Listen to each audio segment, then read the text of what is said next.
আজকে যদি একটা বাইক থাকতো তাহলে বন্ধু তোকে পিছনে নিয়ে পুরো শহর ঘুরতাম।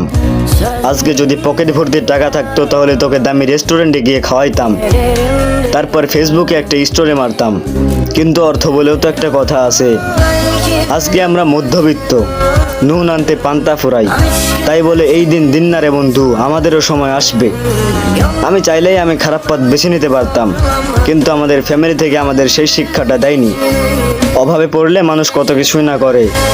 কেউ মানুষের দুর্বলতার সুযোগ নিয়ে সুযোগের সদ্ব্যবহার করে, কেউ প্রতারণা করে টাকা কামায়, কেউ আবার ছিনতাই করে টাকা কামাইয়া শরীরের মাংস করছে গরুর মতো। চায়ের দোকানের মুরব্বীরা না, আমি বলছি, হ্যাঁ আমি বলছি, এ সমাজ আর সমাজ নাই। জিনা থেকে শুরু করে চুরি চামারি পর্যন্ত এ সমাজ আর সমাজ নাই। এই জন্য হয়ে গেছে কুকুরের আড্ডাখানা। তাই আজ আমার পকেট খালি বলে আফসোস করিস না বন্ধু। আমরা সৎভাবে চলবো, সত্যকে সত্য বলবো, মিথ্যাকে মিথ্যা বলবো, মাথা উঁচু করে বাঁচবো।